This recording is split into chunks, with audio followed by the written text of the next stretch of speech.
Buenos días a todos, bienvenidos a la lección del día de hoy. Vamos a compartir en esta ocasión con el tema Tus pecados te son perdonados. Vamos a buscar el libro de San Mateo capítulo 9, del versículo 1 al 8. Voy a leer. Entonces, entrando Jesús en la barca, pasó al otro lado y vino a su ciudad. Y sucedió que le trajeron un paralítico tendido sobre una cama. Y al ver Jesús la fe de ellos, dijo al paralítico: Ten ánimo, hijo, tus pecados te son perdonados. Entonces algunos de los escribas decían dentro de sí: Este blasfema. Y conociendo Jesús los pensamientos de ellos, dijo: ¿Por qué pensáis mal en vuestros corazones? Porque ¿qué es más fácil decir: Los pecados te son perdonados, o decir: Levántate y anda? Pues para que sepáis que el Hijo del Hombre tiene potestad en la tierra para perdonar pecados, dice entonces al paralítico: Levántate, toma tu cama y vete a tu casa. Entonces él se levantó y se fue a su casa. Y la gente al verlo se maravilló y glorificó a Dios, que había dado tal potestad a los hombres. Hasta el versículo 8 de él. Deseo que estén bien en sus casas, que estén con salud también. Cada día para nosotros sin duda es un nuevo comienzo y podemos también hallar la gracia de Dios en este día miércoles. En estos días yo he estado acá en la ciudad de Talca.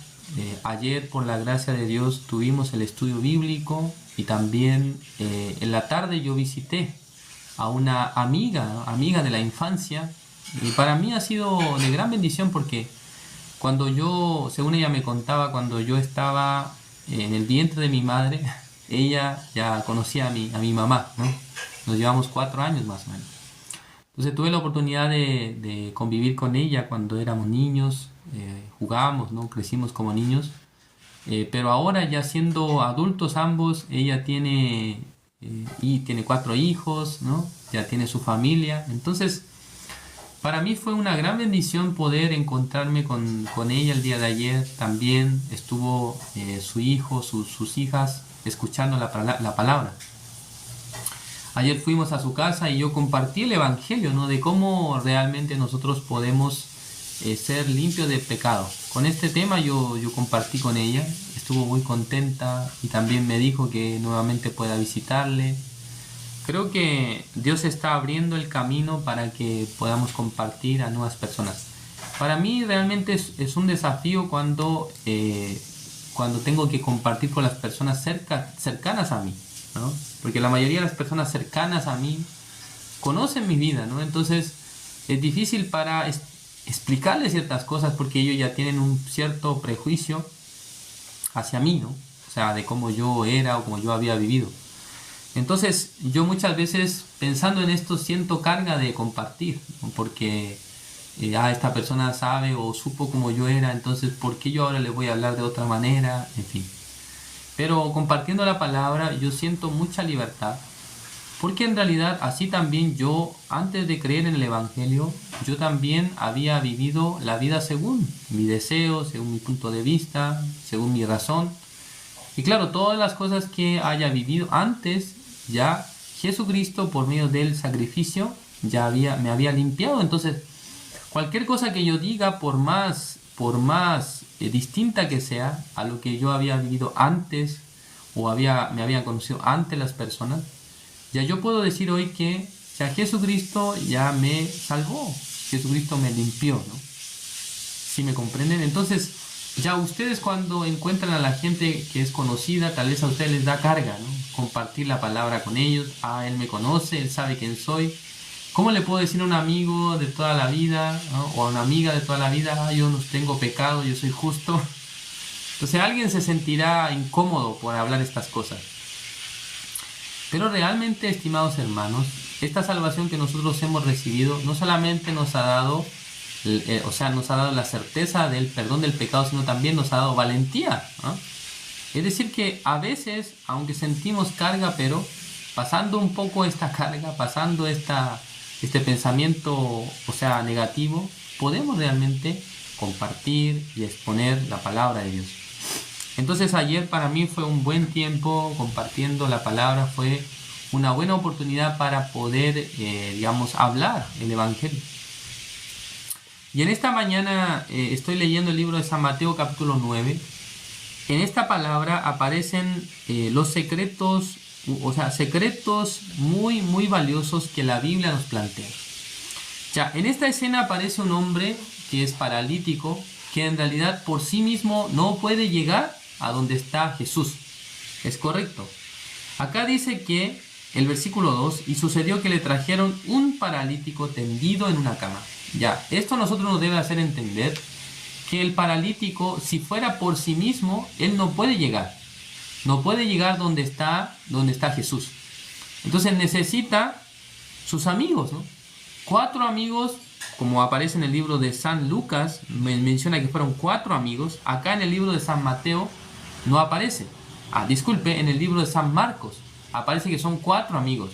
Pero acá en el libro de San Mateo no nos describe la cantidad. Solamente dice que le trajeron a un paralítico. Entonces, aquí nos hace entender el corazón del paralítico. ¿Cuál sería? Es una persona que por sí mismo no puede caminar, por sí mismo no puede hacer nada, pero tiene amigos que son muy buenos amigos. Porque los amigos creo que han escuchado acerca de Jesús, han escuchado la fama de nuestro Señor Jesucristo, que estaba sanando a los leprosos, que estaba sanando a los enfermos. Entonces, seguramente Jesús, este hombre llamado Jesús, tiene el poder para curar a nuestro amigo que está paralítico. ¿Es correcto? Entonces, el amigo paralítico, él no puede ir por sí mismo. Entonces, creo que entre 4 amigos han conversado. La verdad es que yo escuché acerca de Jesús. ¿Tú escuchaste acerca de Jesús? Sí, yo también escuché acerca de Jesús. ¿Qué es lo que se dice de Jesús? Dice que puede sanar cualquier enfermedad. Entonces es nuestra oportunidad. Entonces otro amigo preguntando, ¿no?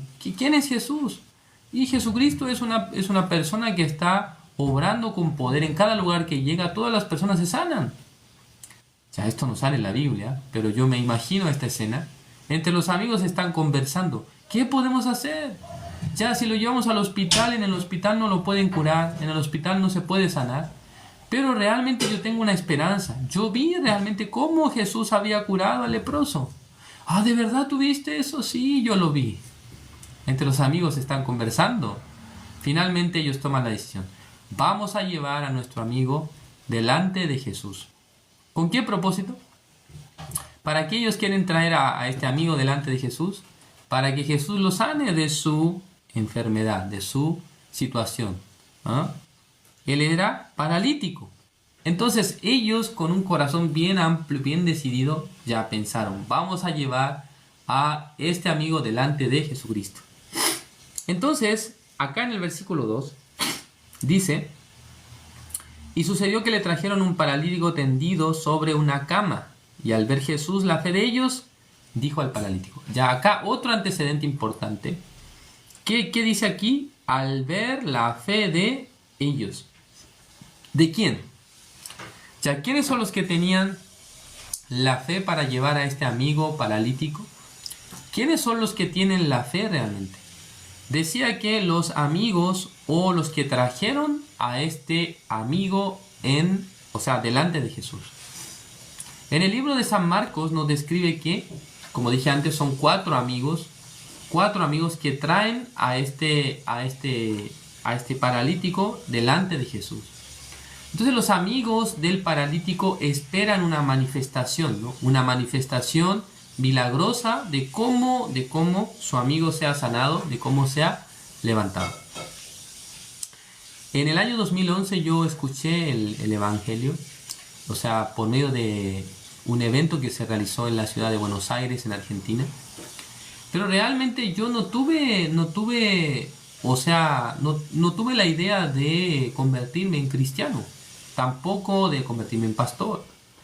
Pero cuando yo participé en este evento, cuando yo, fui parte del evento, pude darme cuenta que en realidad, en ese tiempo, ¿no? La organización, o sea, la iglesia, estaba trabajando bastante. Ellos estaban, sacrificándose grandemente para realizar este gran evento. O sea, no sé cuánto había sido el monto que han gastado para organizar el evento, pero me he dado cuenta que sin duda la iglesia estaba haciendo un gran sacrificio, un gran trabajo ¿Para qué? Para que muchas personas escuchen el Evangelio.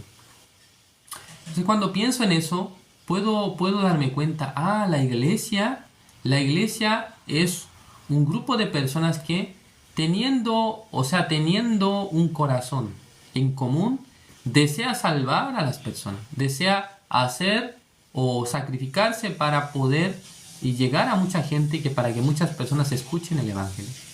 Entonces cuando pienso en eso, la Biblia nos está describiendo acerca de esa escena, ¿no? Este paralítico, estimados oyentes, representa el ser humano que no puede hacer nada por sí mismo. No puede hacer nada por cambiar, no puede hacer nada para cambiar su vida, pero este grupo de amigos que lo lleva es una imagen clara de la iglesia. O sea, la iglesia viene a ser un cuerpo que ayuda a las personas o en algún sentido lleva a las personas para que se encuentren con nuestro Señor Jesucristo. O sea, el sacrificio de la iglesia o el trabajo de la iglesia viene a ser lo que Jesús dice, es la fe de ellos. O sea, al ver la fe de la iglesia que está trabajando, que está obrando, que está sacrificando el tiempo, cuando Jesucristo ve la fe de los miembros de la iglesia, entonces las personas que por causa del sacrificio de los hermanos llegan delante de Jesucristo. Ya Jesucristo, ¿qué les dice? Versículo 2, ten ánimo, dice, hijo, tus pecados te son perdonados. Entonces digamos que el sacrificio de 4 amigos, la fe de 4 amigos, por llevar a este hombre delante de Jesús, finalmente tiene consigo el fruto. ¿Cuál es el fruto? Este amigo que en realidad era paralítico, recibe el perdón del pecado, recibe la salvación, ¿no? Entonces podemos ver que en esta época la iglesia trabaja de esa manera. O sea, por causa del trabajo de la iglesia, por causa del sacrificio de la iglesia, por causa de la obra de la iglesia, entonces finalmente algunas personas llegan a recibir el perdón del pecado, la salvación. Entonces las personas en sí mismas no tienen la condición para ser salvos. Pero cuando 4 amigos llevan a este paralítico delante de Jesús, él puede salvarse. La pregunta es, ¿este amigo fue por sí mismo, fue por su voluntad? O digamos que él fue por su voluntad, ¿no? Creo que no fue obligado, pero tenía la necesidad de encontrarse con alguien que pueda cambiar su vida. Entonces yo puedo interpretar esto, yo también en mi vida he sido este paralítico, ¿no? Ya yo antes de recibir la salvación fui una persona que no podía solucionar nada. Además había fracasado en mis estudios, tenía problemas personales también, tenía problemas académicos. Es decir, que no podía seguir viviendo de buena manera en este mundo. Además tenía problemas de salud, enfermedad. Entonces yo puedo entender que por medio de la iglesia, que fue la que finalmente me invita a la actividad en Buenos Aires, Argentina, yo pude viajar. O sea, si la iglesia no me hubiese convocado, si no me hubiese invitado, ¿cómo yo podía ir? Entonces yo viajé en el año 2011 a la ciudad de Buenos Aires, en Argentina. Y en ese lugar no es que me sané de la enfermedad, sino que he recibido la salvación, el perdón de los pecados. Entonces cuando veo esta escena, yo también soy el paralítico que estaba tendido, que no podía hacer nada. Pero por la fe de la iglesia, por lo que la iglesia trabajó y preparó, digamos, la promoción, estuvo invitando a los jóvenes en las universidades, finalmente yo pude recibir la salvación. Creo que en el caso de ustedes será lo mismo, ¿no? Ya por alguien que les predicaba, alguien que estaba buscándoles a ustedes, entonces ustedes han podido llegar a la iglesia, han podido escuchar la palabra y luego finalmente ustedes han podido recibir la salvación. Es decir, que hay alguien que antes de que ustedes creyeran tenía que hacer un sacrificio. O sea, tenía que trabajar. ¿Sí entienden? Entonces la función de la iglesia es esta, hermanos. La función de la iglesia, con mucha dificultad, con mucho esfuerzo, a veces sacrificio, haciendo estas cosas, finalmente surgen los que reciben la salvación. ¿Sí? Así funciona, ¿no? El mundo de la fe funciona de esta manera. Dios puede trabajar de esa forma. No es que de manera esporádica la gente así nomás recibe la salvación, sino que detrás de la salvación de ustedes hay algún sacrificio. Y no solamente detrás de la salvación de ustedes, sino que durante muchos años existe el sacrificio de la iglesia. O sea, la iglesia estaba trabajando fuertemente, finalmente, ¿para qué? Para que algunos puedan escuchar el mensaje de salvación, para que algunos puedan recibir el perdón de los pecados. Entonces, esta palabra, ¿no?, a mí me da gran esperanza, porque así como un paralítico también nosotros podemos decir que estábamos viviendo como un paralítico. No podíamos hacer nada, no teníamos la manera de poder resolver el tema de nuestra vida, también de nuestros pecados, ¿sí? Entonces, esta condición es una buena condición. El ser paralítico en la Biblia es una buena condición para encontrarnos con la obra del Señor, para encontrarnos con la voluntad de Dios. Ya si en el caso que este hombre no fuera paralítico, sino una persona sana, que no tuviera ni un problema, creo que no tendría ni siquiera interés de venir delante de Jesús.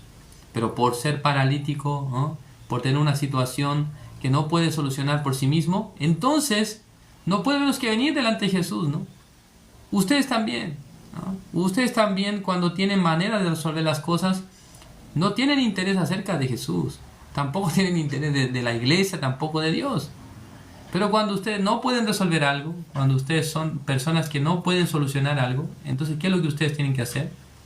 Ustedes pueden venir delante de Jesucristo. Entonces, una persona, para recibir la salvación, ¿de qué manera puede venir delante de Jesús? Bueno, acá la Biblia nos explica que este hombre paralítico no fue por sí mismo que llegó, sino que 4 amigos lo han llevado. Ya veamos el libro de San Marcos para compararlo. San Marcos capítulo 2. Busquemos San Marcos capítulo 2. San Marcos capítulo 2 vamos a buscar. El versículo.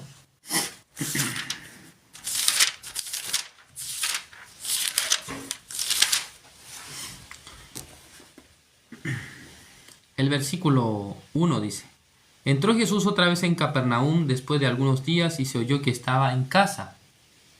¿Sí? E inmediatamente se juntaron muchos de manera que ya no cabían ni aún a la puerta y les predicaba la palabra.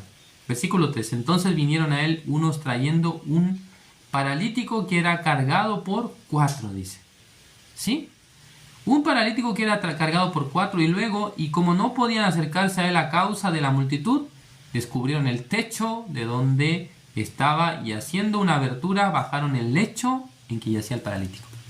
Ya estos amigos tuvieron tal convicción de que Jesús podía trabajar en la vida de su amigo paralítico que, como vieron la escena, estaba lleno de gente, había mucha gente escuchando la predicación, la palabra de Dios, la palabra de Jesús. Entonces ellos no hallaron otra mejor cosa que meterse por el techo de la casa. Hermanos, esto en esta época es un delito. Ustedes, si se entran por el techo de una casa y rompen el techo, ustedes serán considerados como si fueran delincuentes, ¿no? Personas que están atentando a la propiedad privada. No se puede meter por el techo de la casa. Además, está rompiendo el techo de la casa. Eso implica que esa persona tendrá que invertir dinero para reparar el techo. Creo que en esa época los techos no eran tan fuertes, ¿no?, sino que creo que techos, tal vez de paja, que aunque son techos, digamos, que están cubriendo del sol, o sea, del día o del aire del día, en fin, pero ese techo sin duda tiene que ser reparado luego, ¿no? Seguramente siendo techo de paja cada cierto tiempo se cambia, ¿no? Porque el techo de paja debe durar un tiempo y luego tiene que ser cambiado, renovado. Entonces estos hombres, sin pensar en las consecuencias que podía traer el subir por el techo de la casa, ellos han hecho de esa manera, han descubierto el techo y luego han hecho bajar a su amigo por ese lugar. Ya, estimados oyentes, esta historia nos está mostrando una realidad, una forma en la que Dios trabaja en la vida de las personas. O sea, existe la persona como un paralítico que no tiene la manera de ir, que no tiene la manera de, o sea, ir delante del médico o delante del que lo pueda sanar o curar, pero existen los que pueden ayudarle, ¿no? Existen los que pueden ayudarle, los que pueden en realidad dirigirle. Entonces, esto es la iglesia, estimados oyentes. La iglesia es la que lleva a las personas que no puede hacer nada delante de Jesús para que reciba el perdón de los pecados. ¿Es correcto? Entonces, estos amigos obviamente querían que su amigo sea sanado de la enfermedad. Pero finalmente, o sea, estos amigos nunca o tal vez no supieron que este hombre, o sea, paralítico, primero va a recibir el perdón de los pecados, ¿no? Ah, recibió el perdón de los pecados. ¡Uy, qué maravilloso! ¿No? Pero no solamente eso, sino que luego dice que levántate, toma tu cama y vete a tu casa. Es decir, que fue sanado también. No solamente su situación espiritual fue resuelta, sino también su situación física, ¿no? O sea, su cuerpo fue sanado. Estimados oyentes, el perdón del pecado no es algo que se logra por el esfuerzo propio. No es que se logra por mi sacrificio, sino que hay alguien que estaba trabajando, sacrificándose para que nosotros escucháramos el Evangelio. Esto es la iglesia. La iglesia funciona en este mundo, en esta época, precisamente ¿para qué? Para que nosotros podamos realmente llegar a confiar, para que podamos llegar delante de nuestro Señor Jesucristo. Es decir que si ustedes piensan que la iglesia no es un lugar, ¿no?, donde la gente solamente atiende bien o le entrega alguna cosa para que coma o digamos, como una ayuda social. Sí, también podemos decir la iglesia en cierta parte cumple esta función. Pero la función principal de la iglesia es que las personas que tienen pecado puedan encontrarse con Jesucristo. O sea, puedan recibir el perdón de los pecados. Entonces, esto es el principal trabajo, ¿no?, de la iglesia. Segundo trabajo de la iglesia es que los hermanos a través de la iglesia puedan ser guiados. A través de la iglesia, a través de los líderes, de los pastores, de los ministros, puedan recibir la guía de la vida espiritual. Porque nadie de nosotros sabe cómo hacer la vida espiritual, ¿no? Cada uno de ustedes recibió la salvación, pero no sabe cómo hacer la vida espiritual, ¿no? Yo también, cuando recibí la salvación, también yo no sabía cómo hacer la vida espiritual. Entonces, por medio de la iglesia yo tuve que aprender cómo es la vida espiritual, ¿no? De qué manera tengo que andar, cómo tengo que vivir, ¿no?, de qué manera tengo que caminar, ¿no?, cómo tengo que hacer, ¿no?, para vivir la vida espiritual. Entonces, normalmente una persona que recibe la salvación, podemos decir, es un niño, es un bebé, espiritualmente, ¿no? Somos bebés y niños cuando recibimos la salvación. Entonces, no hay muchas cosas que nosotros conocemos acerca de la vida de creencia. Por lo tanto, debe haber alguien que nos enseñe. Debe haber alguien que nos dirija. La iglesia cumple esta función. ¿Entienden ustedes? Por eso, dentro de la fe en la obra de Jesucristo está también nuestra vida espiritual. Acá la palabra dice, tus pecados te son perdonados. Esto, ¿quién lo debatía? ¿Quién lo refutaba? Eran los escribas. Porque los escribas son personas que tienen conocimiento bíblico. Entonces ellos entienden bien que el recibir el perdón del pecado no es por los hombres, sino es por Dios. Entonces ellos mirando a Jesús, ¿por qué tú le estás diciendo que sus pecados te son perdonados? Entonces la razón, nosotros no la podemos tal vez ver correctamente en estos versículos, pero en realidad Jesucristo es el Cordero de Dios. O sea, para perdonar el pecado de alguien, sí, es verdad que Dios tiene que decir que tus pecados te son perdonados, pero Dios exige en el Antiguo Testamento el sacrificio. Entonces, para perdonar el pecado de alguien, si no hay sacrificio, no se puede perdonar el pecado. Entonces, Jesús, ¿con qué autoridad estaba diciendo tus pecados te son perdonados? ¿No? Con la autoridad de que Él mismo va a entregar su vida, va a entregar su cuerpo en sacrificio por los pecados del mundo entero. Esto es la razón. Pero ellos, los escribas, teniendo la teoría, el conocimiento bíblico, pensaron, ¿por qué tú dices así ligeramente que tus pecados te son perdonados? Jesús tenía que decir, no, voy a morir por el pecado, ¿no? Pero Jesús no habla de esa manera, sino que Jesús solamente le dice con autoridad: tus pecados te son perdonados. Ay, ¿sí? ¿Qué sacrificio hiciste? ¿Qué animal mataste? ¿Cómo haces para limpiar el pecado de él? Bueno, la manera es que yo mismo voy a entregar mi vida. Yo mismo voy a morir por todos, dice el libro de 2 de Corintios. Yo mismo, muriendo en la cruz por todos, entonces por mi sacrificio yo digo que esta persona es perdonado su pecado. Tiene la autoridad. ¿Sí entiende? Tiene la autoridad para decir que ya su pecado fue perdonado. Entonces, la Biblia nos dice que Jesucristo pudo ver en el corazón de ellos esta intención, esta murmuración. ¿Cuál era la murmuración? ¿Por qué está perdonando pecados? Él no es Dios. Jesús, sin preguntarle, ya supo lo que estaban pensando, ¿no?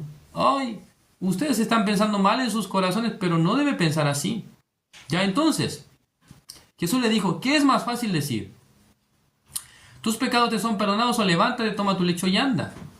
¿Ustedes qué es lo que quieren ver? Que yo lo haga levantarse, ¿no? Que yo lo levante de su enfermedad. Sí, obviamente todo el mundo quiere ver eso. Toda la gente quiere ver un espectáculo, un milagro. Pero nuestro Señor Jesucristo, antes de sanar al enfermo, primero le da a conocer su cambio espiritual. ¿Entienden? Entonces Dios trabaja en este orden.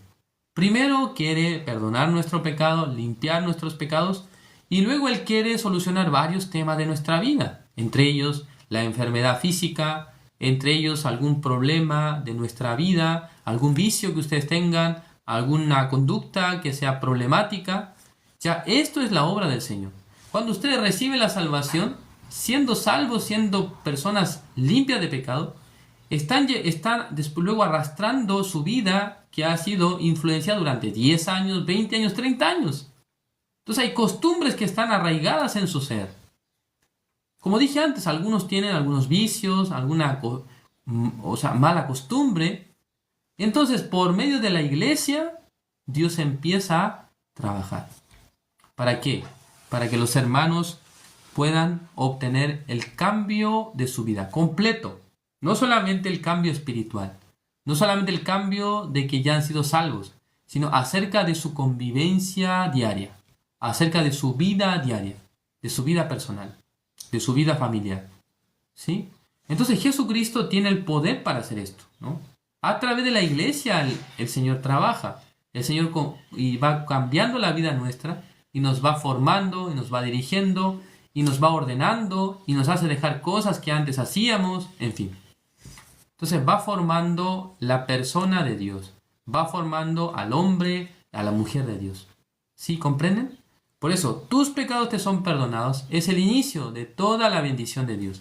Cuando Dios ya bendice al hombre, cuando Dios quiere trabajar en la vida de nosotros, primero perdona nuestros pecados y luego Él quiere obrar en gran manera en nuestra vida. En esta mañana así vamos a terminar. Gracias por su atención. Vamos a orar. Dios Padre, Señor, le agradecemos. En esta mañana nos ha permitido su palabra. Delante de Dios podemos pensar: el Señor nos ha salvado, nos ha limpiado todos nuestros pecados. Realmente hemos sido beneficiados con la salvación. Ahora el Señor quiere dirigir nuestra vida, quiere resolver nuestros problemas, quiere solucionar todas las situaciones que hemos arrastrado desde antes, Señor. Creo que cada uno de nosotros podremos ver el cambio verdadero en nuestra vida. El Señor Jesucristo, obrando con poder, nos dirigirá, nos bendecirá, nos hará personas de Dios. Gracias por todo. En esta mañana, Señor, encomendamos en sus manos todas las cosas, orando en el nombre de su Hijo amado, nuestro Señor Jesucristo. Amén. Yo no puedo merecer tu preciosa salvación.